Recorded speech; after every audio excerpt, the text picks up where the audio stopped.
Good afternoon, ladies and gentlemen. My name is Marta Candeias. I am the Portuguese Nanotechnologies, Advanced Materials, Advanced Manufacturing and Processes National Contact Point for Horizon 2020. And I'm also part of the NMP-NCP European Network, NMP team, funded by the European Commission. And my name is Patrícia Calado. I'm the Portuguese Health National Contact Point, and I am part of the Health NCP Net called AGNN 2.0, also funded by the European Commission. In the frame of the activities developed under these two European projects, today we are organizing a virtual event for clients about EDI Esther, which stands for Industrial Driven Initiative on Emerging and Strategic Technologies for Healthcare.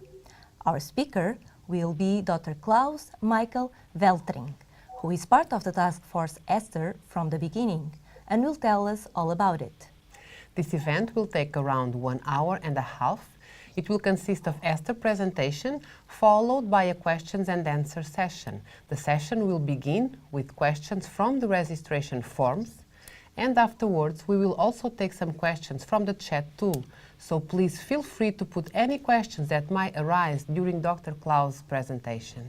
If your question will not be answered here today, Dr. Klaus will give us the answers later on. The event will be recorded and along with the presentation and the answers will be published on the project's websites. So without any further delays, let us start the event. Good afternoon, Dr. Klaus Veltring. Thank you again for accepting our invitation to speak about this initiative on technologies for the healthcare sector. The floor is yours. Well, thank you very much for the invitation. I'm honored and it's a pleasure to be able to present this initiative for such a large audience. Can you now show the presentation?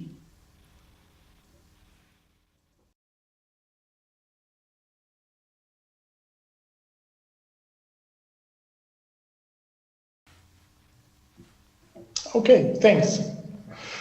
Well, as it was introduced, I would like to introduce you and inform you about the Esther concept, which is a holistic concept for the inclusion of all stakeholders in smart medtech for the benefit of patients. The reason why I think we should do this will be shown in the next slide. But the main reason is on this slide, because what we see at the moment is a major transition of the healthcare system.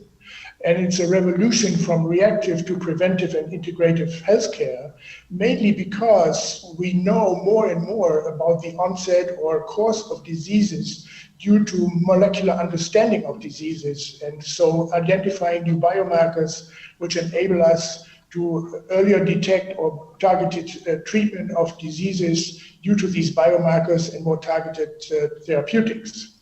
Now, this will lead to a system approach which will trigger integrated and diagnostic treatment. So basically these two areas will merge more and more. We also see, based on this, an outcome-based healthcare shift, which will change healthcare dramatically. And in total, prevention of disease becomes more and more important in individualization of medicine. So patients will become more and more to the center. Now, this is currently mainly addressed as P4 medicine. The P4 stands for personalized, predictive, preventive, and participatory. So this transition is important, as you will see on the next slide, because currently most of the cost on healthcare is spent on infrastructure, so hospitals, rehabilitation areas, and so on, and medtech will only play a small part of this. However, if you think about individualization of medicine and personalization of medicine, you will realize that medical technologies will become more and more central to the whole business, as you will see on this little drawing on the right. Thanks. So medical technologies will provide the devices and the tools, for example, to transform patients' lives. If you think about prevention, if you think about health apps, well-being apps on your mobile phone, so that will change the life of people already. It will also then transform medical practices. If you think, for example, video counseling with the doctor and the patients in remote areas, so things there are changing quite a bit. The relationship between patients and doctors. And of course, they will also change the structures. We hope to get more and more people out of the hospital into the homes, for example, and that of course has a major impact on the healthcare system in total. So we will see a lot of transitions and MedTech will be central. Now, if you look at its medical technologies on the next slide, you will see that it is very, very heterogeneous. And basically, you find tools and devices and whatever, even before you are born, they are looking at you and better. And it will, the amount of devices get more once you become older. So up to the wheelchair, whatever.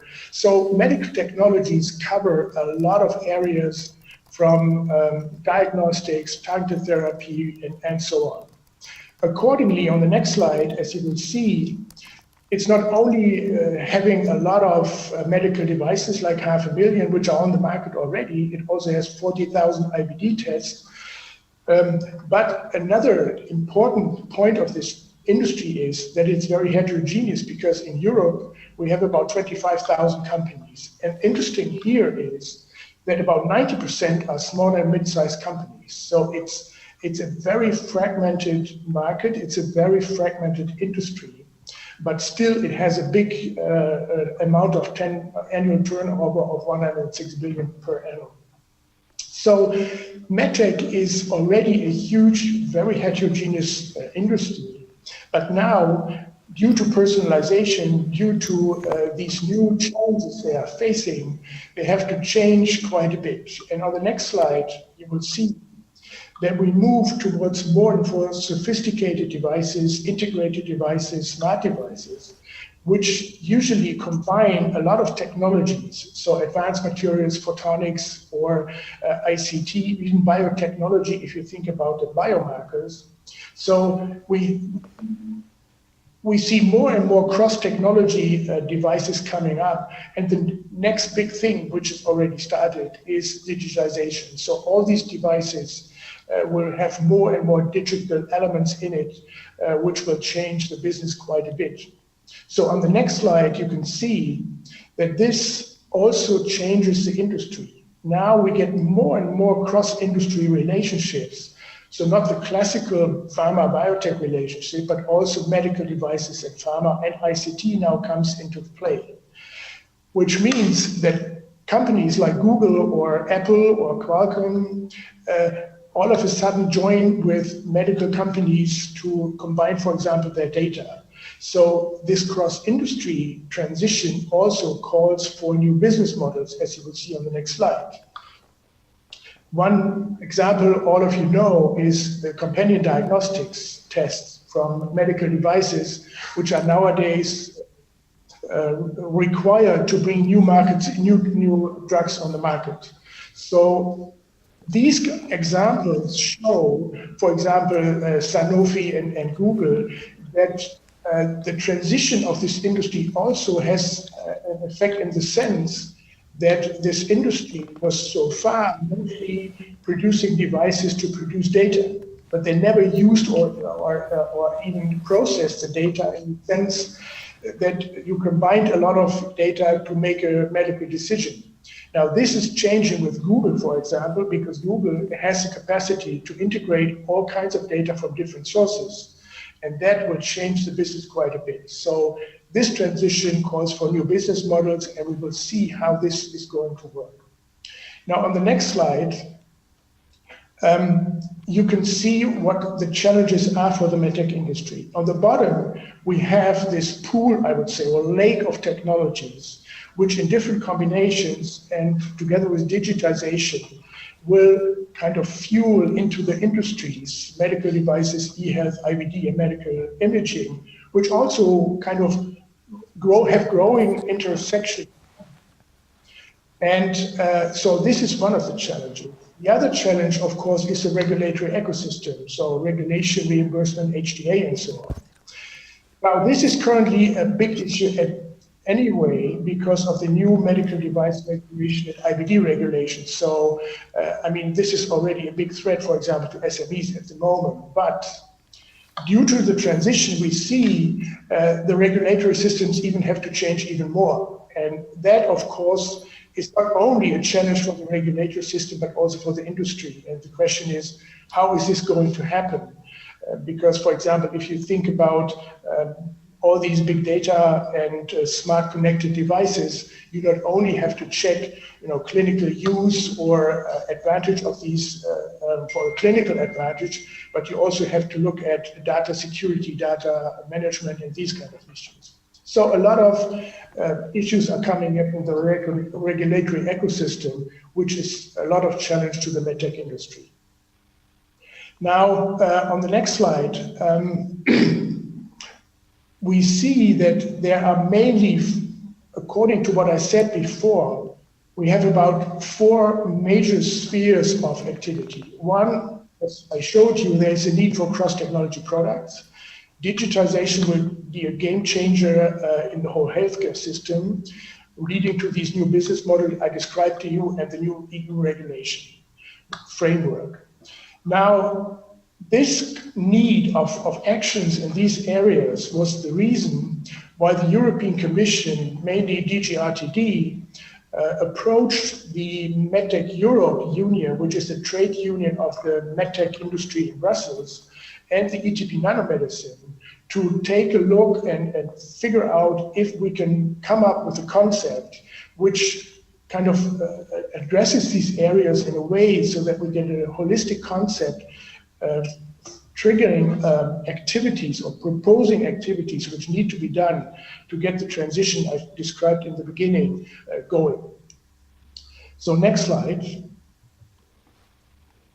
So the objectives of this initiative was, first of all, to improve the quality of healthcare with smart medical technologies. So how can we do this? What are the medical technologies, the smart ones we need and which will come up? Then increase, of course, the competitive ability of EU MedTech in a changing regulatory environment, meaning that, of course, the European MedTech industry is in fierce competition with Asia and the US, and regulation is a big, let's say, hurdle on the way to the market. And what we see at the moment is that FDA in the US is easing the conditions of validating medical devices in contrast to the EU, which moves the other way around.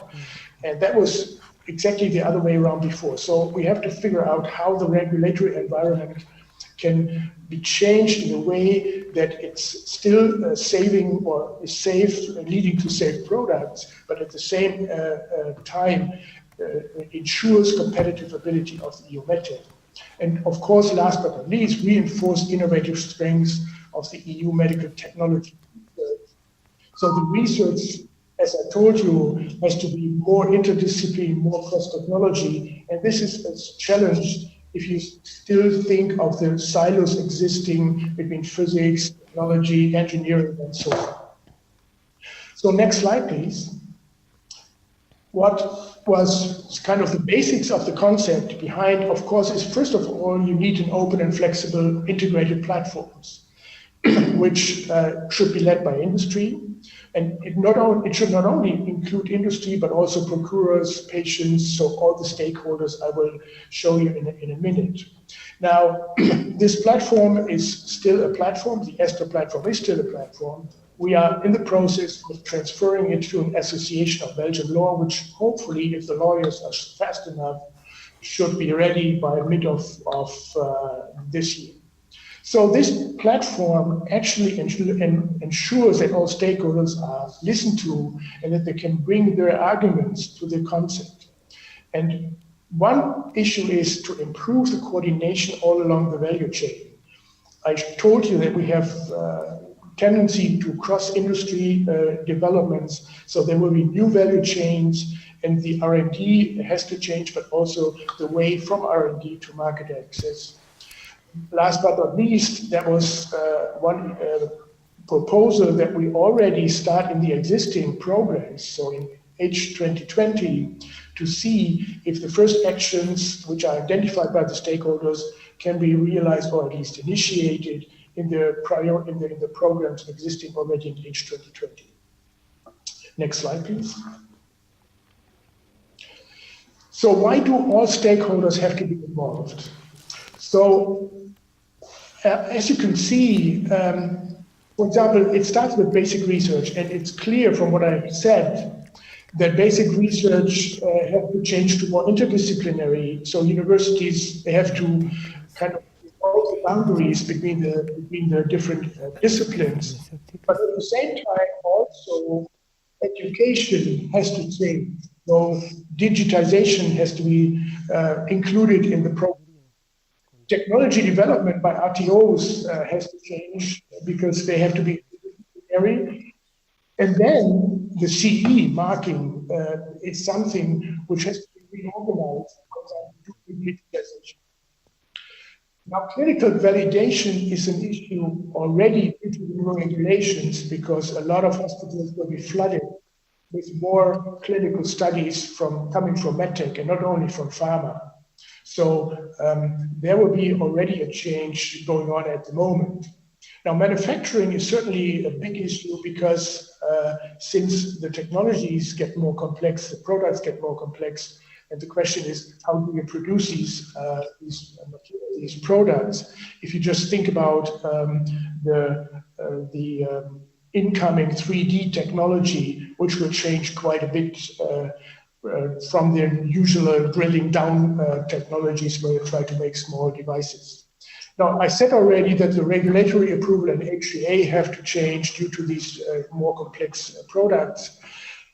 The medtech companies will have to change. And last but not least, the patient becomes more central. Now, the question is, how can the patient cope with these kind of changes? How can we kind of educate or inform patients and buyers about these new trends, the new products, how to use them, how to live with them, how they can change the healthcare system and how to then benefit from them. So all of these changes have to be done, and that illustrates, I think, a little bit why we need a holistic concept involving all the stakeholders to make this transition happening and for the benefit of all the stakeholders and, for example, especially the patient. Next slide, please. So the context where this concept of Esther needs to be implemented is, of course, first to have in mind that there is a shift to outcome-based healthcare. That for that, we need a holistic approach involving all the stakeholders, so including all of them. And one important point is the last one, overcoming silos. And that is certainly something which is one of the most difficult parts, to have everybody looking beyond his own boundaries, because otherwise you don't get these crossings done of technologies and industries. Next slide, please. So that was kind of the background where MedTech Europe, FPR and COSIR started to think with the European Commission and ETP Nanomedicine to start thinking about the projects about 2 years ago. More companies, single companies were included to get their ideas, to get their perspectives, to get their future views of industry, where the industry is moving.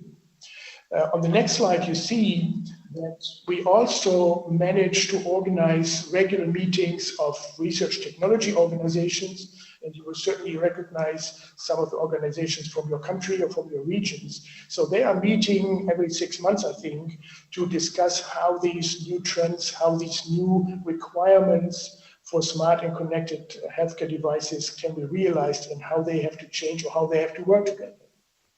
On the next slide,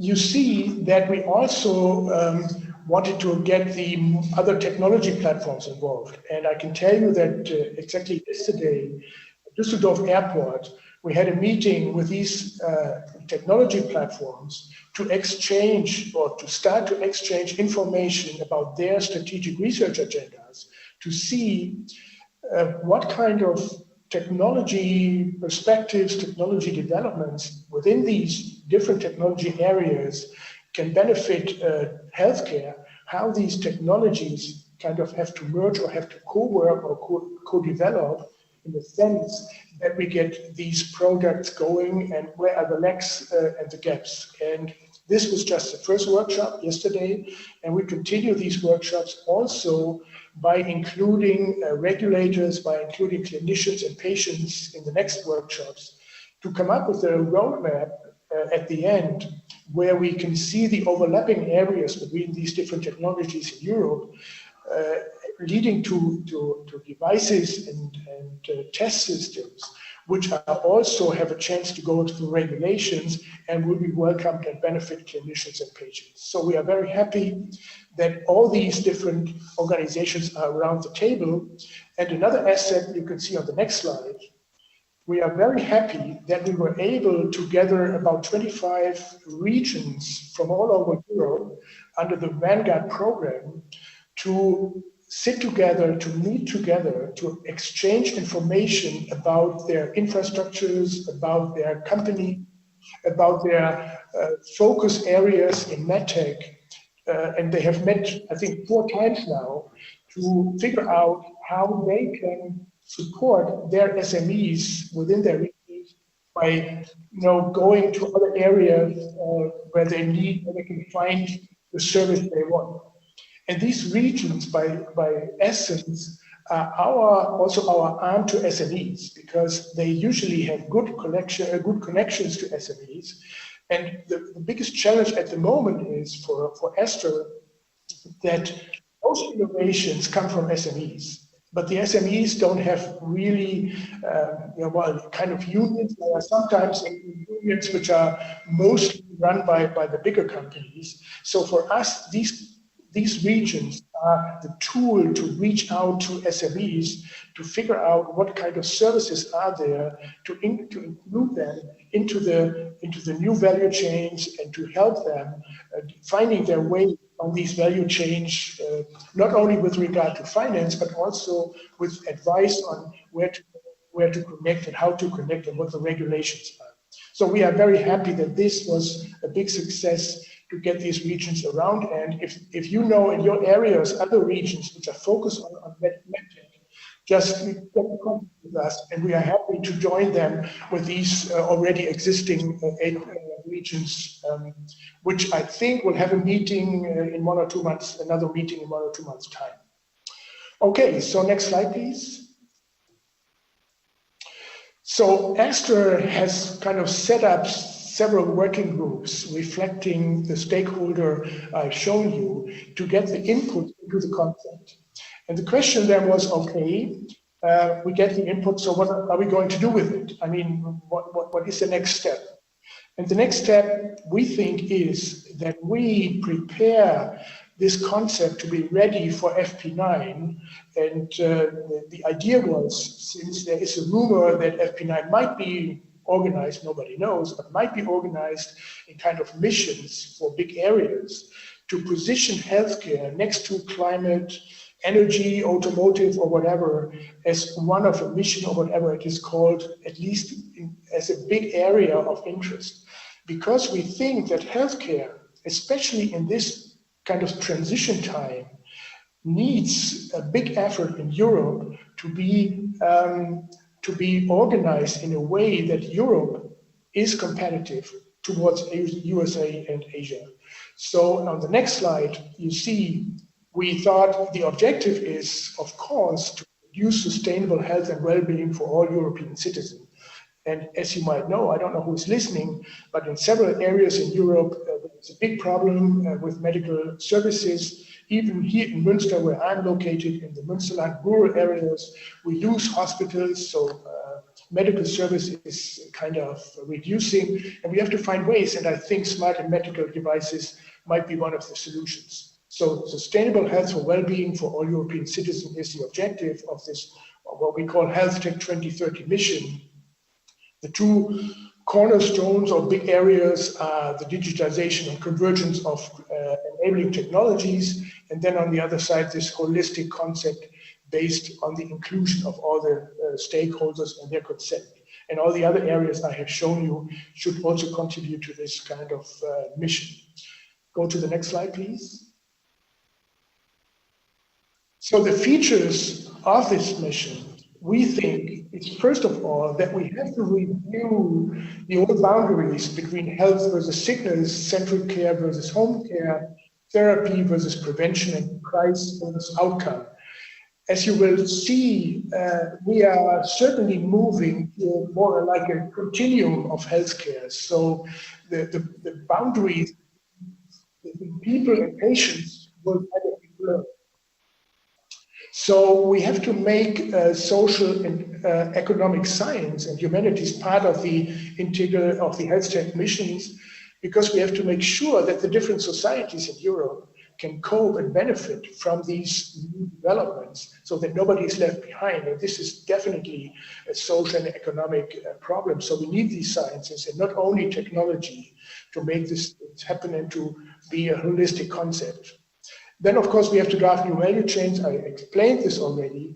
This is not only being a platform for different industries to find their ways in working together, but it's also to develop new finance tools or governing systems and so on. Now, in addition, what I said about the regulatory and reimbursement frameworks, yes, they need to be adapted, and the difficulty here is certainly that healthcare is a national priority, so national system. So the question is, how can we kind of adapt or synchronize the different systems in member states, especially when it comes to rules, standards, and protocols? Because as you can imagine, it's a matter of European standards and European rules, for example, for data protection, are better and more welcomed by us than if they are given by Asia or by the US. So I think there is a big effort which not only protects patients, but also protects our industry and makes our industry compatible at the global scale. And it is a global industry.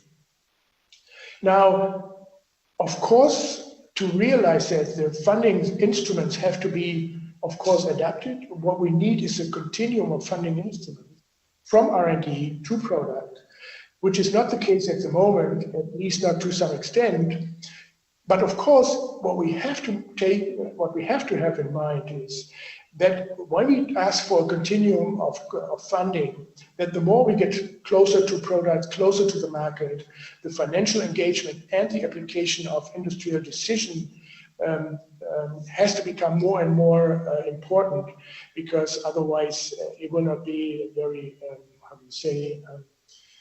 will not be very nice for all the industry partners in Europe. So the industry input should be becoming more and more important once it comes to application. Now, last but not least, and this is certainly one of the bigger points, if you hit the button one more, is the breakdown of silos within regional, national, and EC administration. I know that this is an EU organized webinar, but I think if we look at the EC administration, there might be some improvement, at least looking from the outside, synchronization of activities, programs, and so on. And the same applies to regions and nations and whatever. So I think there also, it has to be a political will to break down the silos. And I'm very happy that in this case, the national contact point of technology and health are sitting both next to each other and organize things. So I think this is already breaking down the silos which we need. Next slide, please. So our vision is that we'd like to provide, or promise, or hope to provide, integrated, innovative, and smart healthcare solutions, and the strength is on solutions, for all European patients by promoting an innovative European health technology industry. So it's about healthcare systems, it's about patient, but it's also about technology. So getting the health technology in Europe innovative enough to be competitive at the global scale. Next slide, please. So what is the time schedule? We are at this turn from 2017 to 2018. So far, we have done focus mostly on networking, mapping, finding the right stakeholders, the organizations of the stakeholders, and trying to figure out how we can set up, for example, the task force, but also stakeholder meetings. We had 2 stakeholder meetings the last year and the year before, where we invited whoever we could find who is interested in this Esther initiative. And the next steps will be to kind of consolidate the concept, consolidate it towards a mission, involving even more stakeholders, getting better organized. Fortunately, some of us have got the Nobel project, which is a coordination and support action, which gives us some more resources to see if we can better structure and organize this whole process in a way that we can kind of handle the stakeholders I showed you in a way that everybody can give his or her input. And then, of course, in 2020, when Esther is hopefully kind of having an impact on FP9, the goal is to make this Health Tech 2020 mission. Because we, as I said before, since Health Tech, after all, or health after all, is important for all of us, for every citizen in Europe. It's a most regarded value, I think. I think Health Tech needs and has to have some kind of a mission, or at least a kind of a priority action where we can manage the transition in Europe in a way that the patients, the industry, the society, and the healthcare systems can benefit from this transition in a way that we get this organized in a way that, well, everything is happening in a coordinated way. So this is the goal. This is hopefully where we get your support. And I think on the next slide, I can give you the 3 take-home messages. So Esther is, first of all, a holistic concept, as I strengthened several times, supporting Europe to master the multi-layered disruptive changes in healthcare.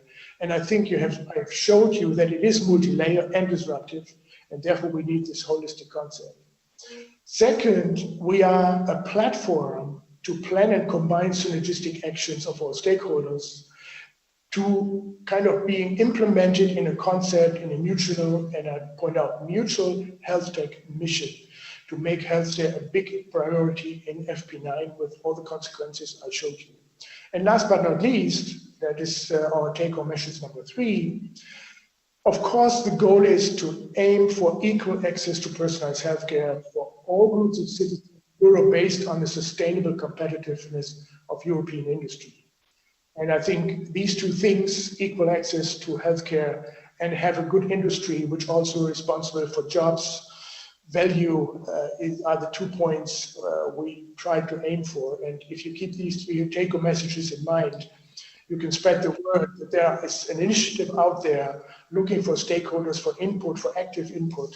And we are welcome to include you in our concept to see that we get something going in FP9, which really is benefiting all the stakeholders to be involved. And I think that's it for me.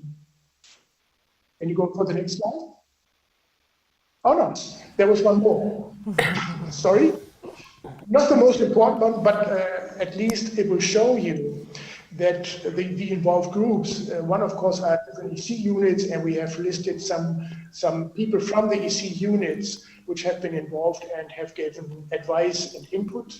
The core group is mainly made of ETPN nanomedicine members and MedTech Europe members, and we had the pleasure and the advantage that we got some people in industries which were able and willing to give advice to the concept, to the perspectives, and how things have to be moved forward, what are the issues industry is looking at. So these are the let's say, the supporters, the active people in the task force. And so if you want to join, please contact either Patrick Boisseau, who is the chairman of the ETP, of the Esther, or you can contact Serge Benasconi, who is the CEO of MedTech Europe.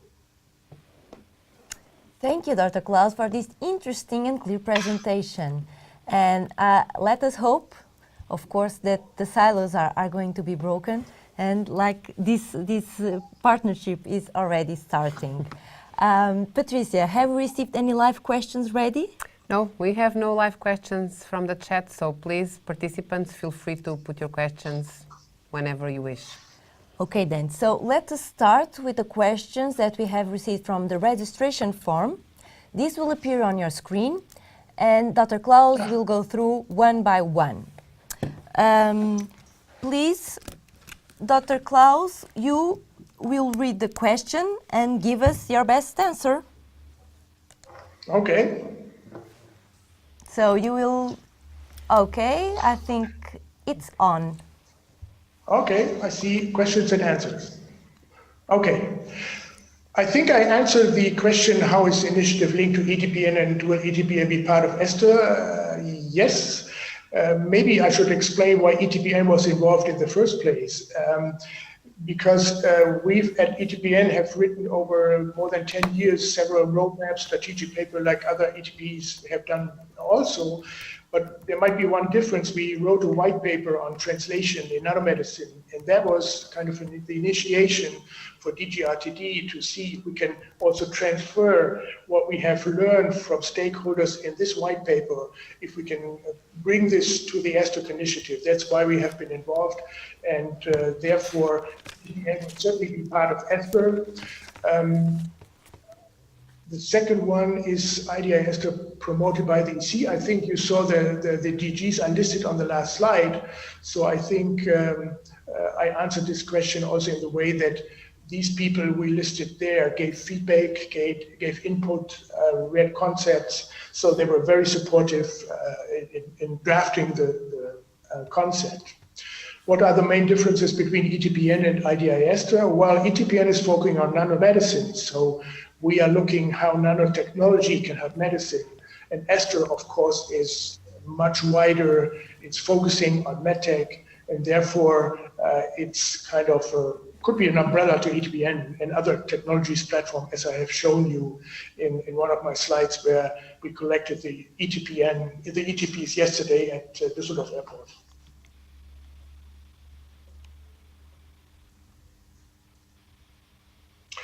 Implementation, governance, participation to the preparation of programs and linked calls.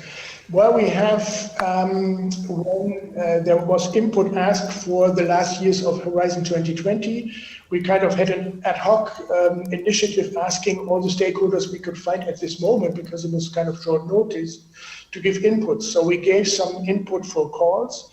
So the Nobel call was one example. I think even the open testbed is some kind of reaction to what we proposed. And therefore, I think there was a chance to give input. I don't think there is more chances to give a lot of input because the programs for the last years of H2020 are kind of finalized. So I think this is done. But as I said, we try to be kind of envision how we can give advice to FP9 for healthcare.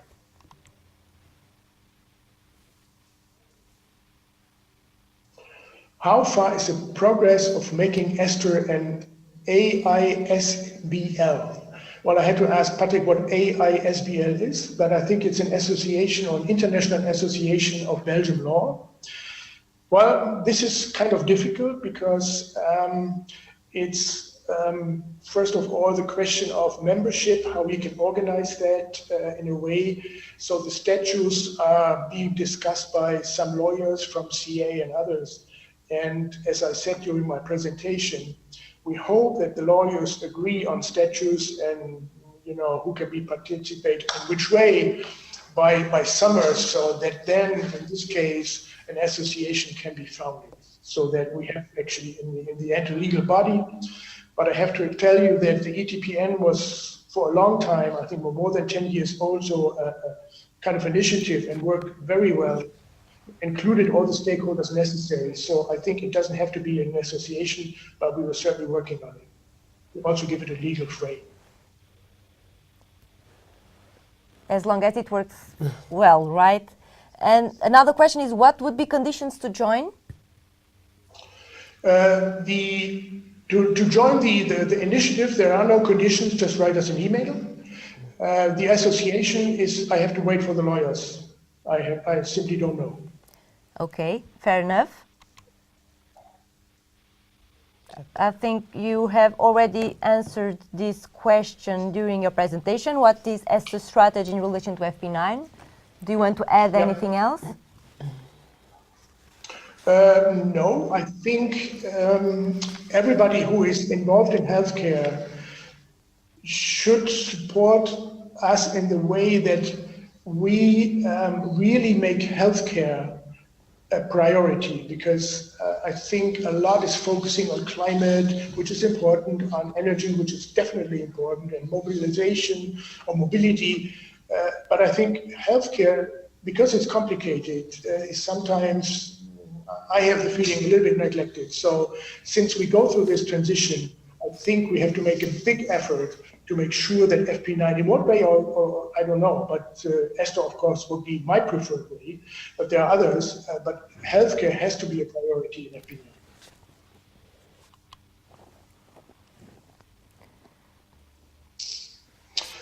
How can an SME be part of this amazing initiative and support that can be provided to SMEs? Well, I tried to answer that during my presentation. This is certainly a topic which is difficult to address because SMEs are usually too small to take part in meetings, come to Brussels and sit there for a day to give their input. That's why we are so happy that we got these more than 20 regions, because they are our kind of arm to the SMEs. And we know that these regions usually focus also on SMEs, try to put out support, advice, and infrastructures.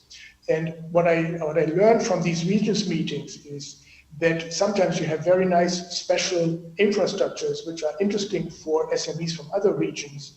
And I think the more these regions sit together, the more you create trust that one region is willing to send its SME to another region for advice and service, because usually every region is afraid that this SME then will move to the other region. So it takes a little bit of trust and collaboration, which then leads to the exchange of information and exchange of SMEs where they can find the optimal service. And I have learned that from a German example where I've been involved, which is the roundtable of biotech regions. And it took quite a while to get a trust and to learn that SMEs don't leave a region just because they find some service in another region. Usually they are very much bound to the region. So hopefully this region approach will give us the handle to reach the SMEs. Of course, if there is an SMEs who wants to invest the time and resources to be part of the initiative to work on the concept, it's welcome. As I said, just give people a sword or an email. Okay. Otherwise, they could ask the regions or the clusters they are involved to be part of this initiative. That's another way. Yes. Yeah. Yes, of course. And hopefully some regions are listening so that these regions can also join these other regions and we can make the contact very easy. Of course. The next two questions and final ones from our registration form are regarding the process of funding Esther and what are the next steps for 2018. But I think you have already addressed this with that time frame until FP9. And for industry participation, what is the opportunity and what conditions? There, as you said, still there are no membership and no costs, right? Right, and there are no conditions at the moment because we are an initiative, so we are a platform. And everybody who is willing to give input is welcome to come and to contribute. So therefore, there are no conditions at the moment. Once it becomes an association, we have to look at the conditions, the price, and so on.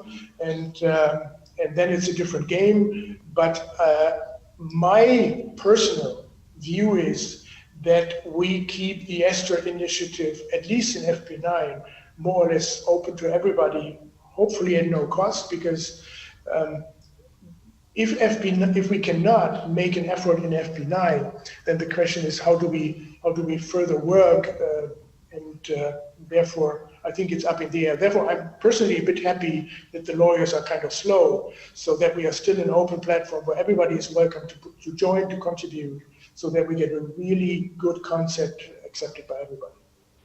So your advice is join now before lawyers take a decision. Thank you, Dr. Klaus. Exactly. It's always good to be the first, you know? So, do we have live questions now, Patricia? Yes, we have a couple of them. So the first one comes from Patrick, and he asks what is the difference between this initiative, Esther, and the IMI, the Innovative Medicines Initiative. I'm very interested in your answer, and I would like to add up, if you could also explain how do you envisage the coexistence, because we see FPA involved in Esther. So how do you envisage the coexistence of a future Esther, formally, and an IMI 3? It's still under discussion, but it's still a possibility. So what are the differences between the initiatives and how will they coexist in the future? Well, first of all, IMI is a joint undertaking, has a lot of money and exists and is well organized, but it's focusing mainly on pharma. I know that IMI has opened up to MedTech, and they had a big budget for that. As far as I understand, I think the issue here is different IP regulations between MedTech and between pharma. And this is a good example for having two very different organized industries, which kind of need to find a way of working with each other. And that's why we were so happy to have FPR on board, just to kind of initiate this kind of learning to work with each other, to see how things can be settled from IP and other issues. I mean, if you look at the timelines of development of products in MedTech, it's like months to years, a few years, while in pharma it's 10 years. There you can see there are huge differences between pharma and MedTech, and therefore it's difficult to put them in one basket. And I think they don't have to be in one basket because they're all focusing on different things. Pharma was set up to improve the development process and to speed up the process of pharma development, and we are coming from a different angle. So I think they are actually very complementary, and I think Esther is the roof or the platform where these two industries can figure out their coexist collaboration. You should also not forget EIT Health, which is another big program, but they focus more on entrepreneurs, on the last steps to bring things to the market. So this is also something very complementary. So I think there is no competition between these initiatives. In contrast, I think finally Esther has kind of organized the MedTech in a way that we now have kind of a vision how things can be joined, can be merged, can be worked together, and therefore I see a good future. What will happen in FP9, I have no idea, if it kind of put into one basket or how it will be organized. But I think the next Esther discussion also with FPR on board will show if there are ways or what the best way might be. Okay, thank you. I'm just replying to another question because somebody asked if Esther would link with EIT Health, but I think that your previous reply almost covered it. We have another question. Let me please just go up. Will Esther work like a funding platform of health tech projects? I don't think so. Because, at the moment I don't know, but I don't think so. Because in pharma with IMI, it's kind of easy because pharma has the same, all pharma companies have the same interest. Bring therapeutics faster on the market and improve the process. Now in MedTech, as I've shown you in one of the early slides of my presentation, is very diverse, very diverse. So to come up with a funding platform for these different products, industries, and so on, might be very difficult. I don't think it will work. But this is my personal view. We haven't thought about this, and we haven't discussed that. Okay, thank you. So for the time being, we have no further questions in the chat. So, So Marta. actually, I would like to put one or two. And of course, I'm asking your opinion, or based on your discussions with the stakeholders you already have consulted, some ideas on how to change the different regulatory barriers between member states and how to overcome this in order to make products reach the market more quickly and make more competitive companies. This is dangerous ground because you are national contact points, so health is national, so I don't know how to answer this properly. But my personal view is, in the end, I think all citizens of all European countries want to have access to new and smart medicine. So I think it will be an obligation for all countries to make this happen and to adjust their systems. I think the chance is that we need to adapt regulation to this cross-technology project, to these smart products, which also involves, as I said, data security and these kind of things. So there are some new things coming up which need to be integrated into regulation. That might be a chance to kind of, at least to some extent, harmonize regulation. There's still this issue of reimbursement, which definitely will be national, so there's less hope to change that.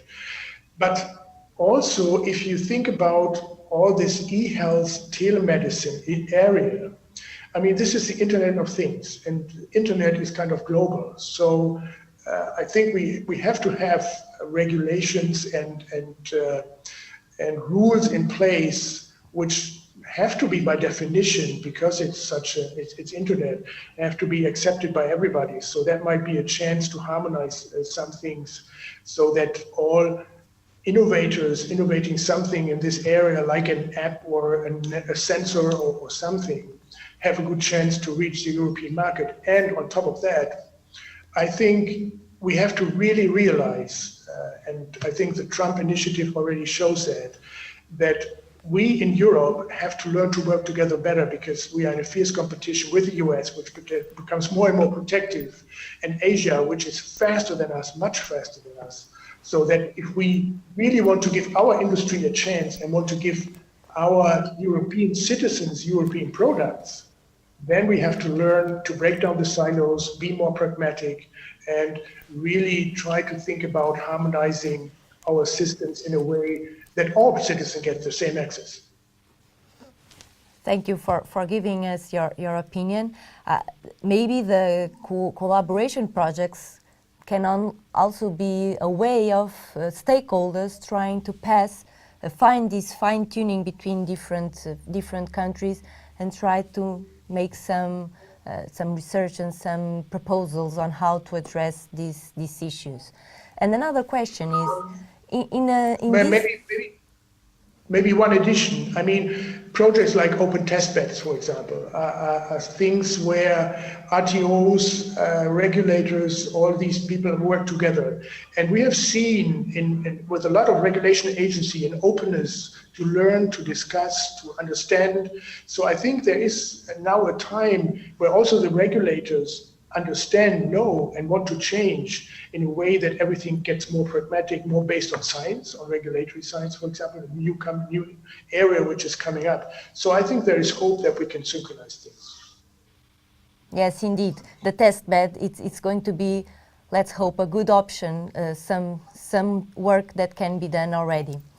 Another question, it's in these new areas, in the application of these new areas, there will be new technologies, new products. How long, and you talked about the SMEs, there are various SMEs, we have a fragmented economy. So how much do you think it will take to develop a product in these new areas and take it to the market? How long and how it will cost, more or less? Wow. It depends. If you want to produce an app, it might take a few months. And to bring it on the market is just, bring it on, I don't know, LinkedIn or something. I have no idea. So that is kind of cheap and fast. If you ask me about a sensor which measures your blood sugar and manipulates a pump, giving insulin to your blood and these kind of sophisticated things, or if you go into the robotics area, then it will take a few years. And then the question will be what kind of regulation you have to obey. So you have to make clinical trials in the case of the sensor, definitely, yes. In the case of a robot, I don't know. So this is really hard to answer. Yesterday at the meeting, Paul Galvin from Tyndall said, in some cases, in a meeting with some industry, they have turnover of products with incremental improvements of several months, of a year. So can you imagine the speed of new products with new features? But this is very difficult to answer. Okay, thank you. Thank you anyway. But let's hope that these test beds also will improve and accelerate the access for SMEs to develop their products. Yes, I think our job is to really kind of find these SMEs, find these very innovative SMEs, and find a way how they can integrate these into the big products of the big companies. And I mean, you can see already all these incubators, accelerators popping up in Bayer, in Merck, in I don't know where, in bioMérieux, where they invite SMEs or startups to come in to develop their technology to figure out if they can introduce it into their products. So this is also a tendency which will help to SMEs really to find their way into the products. And just to give you an example from MedTech Forum last week, the problem is that in Europe, this is kind of all so fragmented and so on. But in the US, there was a guy who invented an app on his mobile phone, and he had on stage a live performance where he told his iPhone that he has a stomach ache. And the iPhone asked him several questions. Where is it? How often do you eat? What did you eat? Where did you go? And these kind of things. And at the end, it came up with a diagnosis and said, okay, this doesn't seem to be something serious. So go to the pharmacy and get something because it seems to be an ingestion. Showing that there are apps out there where you can communicate with, and they kind of build on big data where they compare your symptoms with these big data and come up with suggestions for therapy.